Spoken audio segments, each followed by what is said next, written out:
the second round of the NBA draft where Bronny James was picked. And I've got a big problem with it, Caleb, as it may affect Dalton Knecht. Do you? Yes. Yes. And I will tell you exactly why I had it. Let me be upfront about this. I'm not one of those people who, like, I don't have any strong feelings anti or for LeBron James, Michael Jordan. I just go by numbers and things like that. I don't really care what they support or do in their personal life. I judge athletes by being athletes. Fine. As long as you don't do some snake stuff like Hugh Freeze does, I'm not going to judge usually the character of people in sports. I also am not one of the people that doesn't think Bronny James could have ever made the NBA. I think he could have. I think he needed to develop more in college. He was drafted before being properly developed, and it's obviously ridiculous, and it's going to cost him in the pros. It was very obvious he was not ready for the NBA this year, and the Lakers still took a pick on him. They obviously took it because LeBron strong-armed them. If he strong-armed them to do that, he's going to strong-arm them to play him. Yes, he is. Now, do you know the depths of which he strong-armed them? Have you heard this report? Which one? The agent of Bronny James, which is LeBron James's agent, his name escapes me, went to the other NBA teams and said he'll go play in Australia for a year if you draft him. He forced everybody's hand. Are you telling me that LeBron James wasn't behind that? Are you telling me that LeBron James isn't going to be behind Bronny James playing more in the Dalton Knecht if it comes down to it? If it's close, if it's 60-40 Knecht, and I know they don't play the exact same position, but we're talking about minutes. Well, Caleb, and this is the thing. I think LeBron would push for his son. I would push for my son in that position. It doesn't make him a bad guy. You would too. Yes, and here's the issue. So Bronny is a shooting guard. They say he could be a backup point guard. He's not a point guard. He's an undersized shooting guard, which is fine. This day and age, there's a lot of 6'2", 6'3" shooting guards, right, Dave? That's fine if you have the right talent around you. He can't play point guard. D'Angelo Russell is the point guard, so Dalton Knecht's not going to play point guard. So the opening spot to complement LeBron right now, what they'll probably do is move LeBron to the 4 at power forward, and so you have the shooting guard and the small forward as the spots for floor spacing. That is where Dalton Knecht and Austin Reeves are supposed to come into play. Bronny James, LeBron will strong-arm the Lakers to take minutes away from Knecht or Reeves for Bronny James. And here's the issue is that while I think Knecht has more long-term potential than Austin Reeves is the veteran right now. And so I'm thinking next year when LeBron is trying to win a title before things go, he wants to win a title with his son being a key factor in the rotation, which I don't think is possible. And the odd man out on that could end up being Dalton Knecht, quite honestly. And here's the other.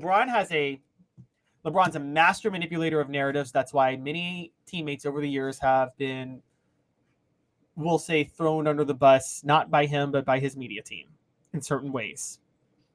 You don't think for 1 second that if he's trying to prop up his son that he could maybe generate a narrative, force a trade and generate a narrative to devalue Dalton Knecht? Absolutely. And I mean, I could make the argument that LeBron is better than Michael Jordan. Okay, I know how to do that, and a lot of people believe that, and I think it's very close. I think Michael's a little better, but it's very close. I think it's which you prefer, which is cool.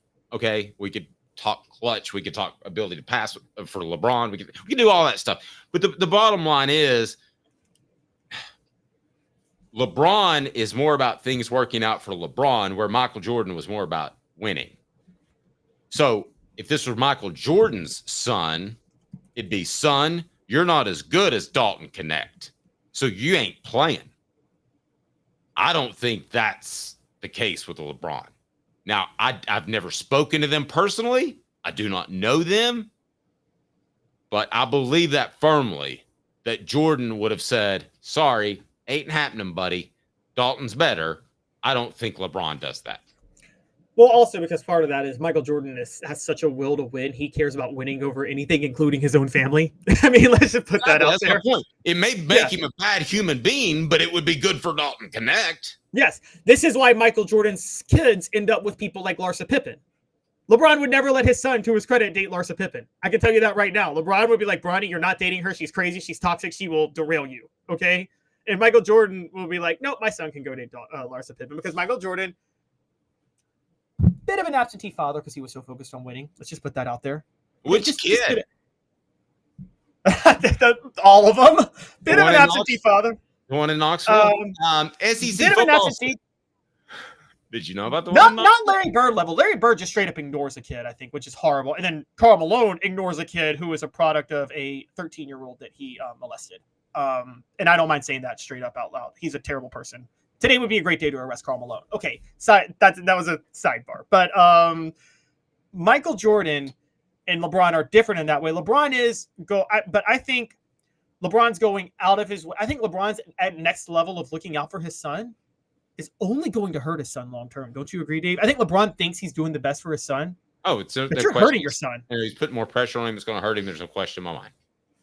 Zero question. TriStar hats for the latest in TriStar hats. Go to the original TriStarHatsCo.com. It's right down below. TriStarHatsCo.com and use the promo code Hooked, and you'll be taken care of there as well. Man, those hats are awesome. I love them. You can see one right over here, right behind me. That's the Trucker USA cap. They've got, of course, Tennessee caps as well. So check it out. And also, I want to thank Rick Terry Jewelry Design for helping fill out our set with those fantastic pendants. And the cufflinks have Power T on them.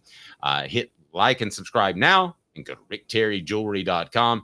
We greatly appreciate that. I do think that Bronny James has had more pressure put on him. I don't think this is great for Dalton Knecht. Now, a lot of people were on the message board, and one person, I'm sorry I missed who it was, said I wanted him to go to a younger team. I didn't. There was talk that he could go to Charlotte. I didn't want to say that. I didn't want him to go to a younger team. I wanted him to go to a contender. He did. So, like, after he was drafted, I was like happy for Dalton. Now I'm not happy for Dalton because of Bronny James. I don't think this is a good fit to get minutes. Somebody posted on the message board, and thank you, Trevor, for ordering the TriStar hat. Please let them know that you heard about it from Off the Hook Sports. I didn't think of this. Golden State would have been a great fit for him to replace Klay Thompson, who's suddenly very old. Part of that's because of injuries. And mentally weak. Dalton Knecht is so much mentally tougher than Klay Thompson. If Klay Thompson were not protected by Draymond Green and Steph Curry, he'd have had a playoff meltdown where he never recovered again, the likes of Nick Anderson with the Magic in 95. Go look that up, guys. Nick Anderson's playoff meltdown with the Magic. Well, but he is Nick Anderson, so that doesn't surprise me. They're both second-level players. Yes, but you can be second level and be mentally tough. He was mentally weak. Kobe was a second-level player. Y'all can hate me on that. He was Shaq's sidekick. He was Robin on most of his title teams, but he was mentally tough. And so sidekick with Paul Gasol. That's crazy. Pau Gasol should have been the Finals MVP in 2010 over Kobe. Look at the numbers. That doesn't mean that he's not. That doesn't mean that he's a better player than Kobe. He was Pau Gasol. He was Pau Gasol's sidekick on that Finals. There. Y'all can hate me for it all day. I don't care. Numbers don't lie. Kobe was the most inefficient player in NBA history. He's a top 10 player of all time, but he's massively overrated, and he's not anywhere close to top 5. Okay, back to the point of... Eyes don't lie either, and I can tell you you're wrong. But... You're right. Actually, Obi-Wan said your eyes can deceive you. Don't trust them. Let me ask you this. What becomes, now that you know of Bronny James, what becomes of Dalton Knecht's career? Because I thought, as long as he holds up his end of the deal, because some people get paid, Caleb, and they're like over it. And he's going to make $4 million a year guaranteed. So he could get over it. But as long as he keeps his nose to the grindstone, I think he's a solid 10, 12-year player, borderline starter, right into that. Might be a good 6 coming off the bench because he can score. Now with Bronny James going to the Lakers, I feel like he is going to be like Christian Laettner. Christian Laettner actually had an okay NBA career. He just played for 15,000 teams.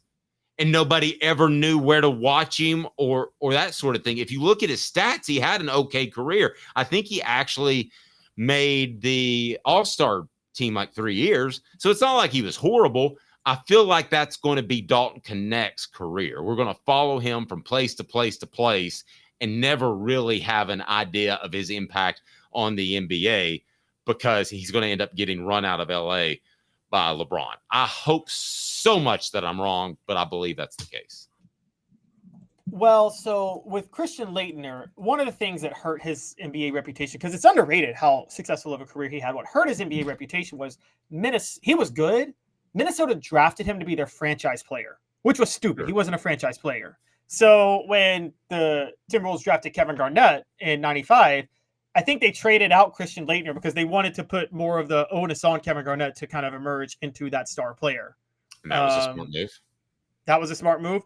Kevin McHale made very few smart moves in his career as the T-Wolves general manager, and I can say that as a Kevin Garnett fan because Kevin McHale is the worst GM of all time, except that draft pick he made in Kevin Garnett. But so let me ask you this: so project Dalton's career. I say 10 to 15 years. We talked about this yesterday.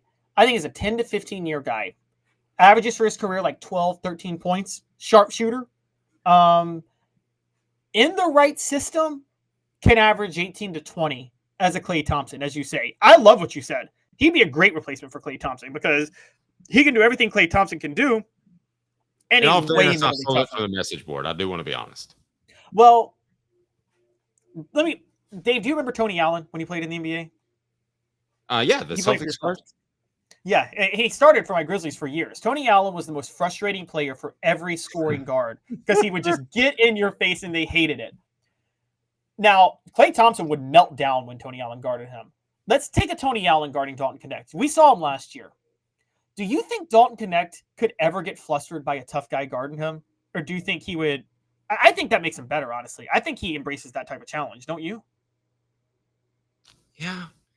I think Dalton Knecht's a tough guy, and I think that he is going to do very well in the NBA. I just don't think we're going to have fun watching him because it's going to be a many, many cities.